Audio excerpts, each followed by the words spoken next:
है। अब कविता सोचती है, चलो करिश्मा का तो रिश्ता टूट गया, अब रेशमा का भी रिश्ता तोड़ना है। क्या करूं? अब सविता आवाज बदलकर किसी अननोन नंबर से रेशमा के होने वाले ससुराल में फोन करती है।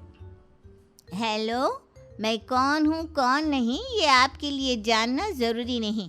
बस इतना सुन लो कि रेशमा का 2 साल से किसी के साथ अफेयर चल रहा है। बस रेशमा का रिश्ता तोड़वाने के लिए सविता का इतना कहना काफी था।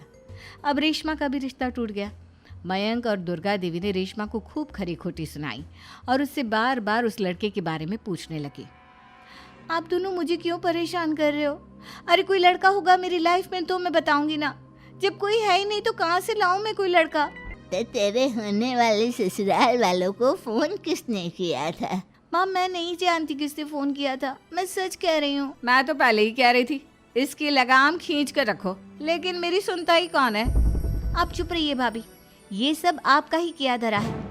अब तीनों बहनों को विश्वास हो जाता है कि ये सब उनकी भाभी ही कर रही है। तीनों बहनें अपनी भाभी को सबक सिखाने के लिए एक वकील कर लेती है और घर में हिस्सा मांगना। देखो भैया, माँ बाप की जायदाद में जितना बेटों का हक होता है उतना ही बेटियों का, इसलिए इस घर के 4 हिस्से होंगे और हमें अपना हिस्सा चाहिए। मैंने तुम्हारे लिए क्या क्या नहीं किया और तुम इस घर में हिस्सा मांग रही हो?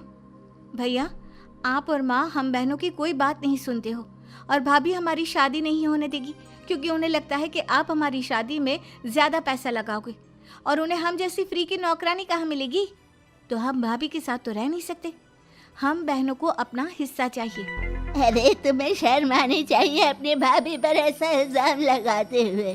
वो तुम्हारे बारे में कितना सोचती है। हाँ माँ, भाभी हमारे बारे में बहुत सोचती है, दिन रात बस यही सोचती रहती है कि किस तरह से अपनी तीनों ननदों को परेशान करूं और कभी मुझे पढ़ने भी नहीं देती। दोनों बहनों का रिश्ता भी तो इन्होंने ही तोड़वाया है और रात में हमारे कमरे में आकर हमारी चीजें भी चुराती हैं। इसी तरह सविता की तीनों ननदें अपनी बात पर अड़ी रही। अब कोर्ट में तारीख भी शुरू हो गई। जब सविता को लगा कि उसकी तीनों ननद इतनी आसानी से नहीं मानने वाली, तो उसने अपने पति और सास को सारी सच्चाई बता दी और अपनी तीनों ननद से माफी मांगी। मयंक और दुर्गा को भी अपनी गलती का एहसास हो गया। अब सविता खुद करिश्मा और रेशमा के लिए अच्छा रिश्ता ढूंढती है और उनकी शादी करवाती है।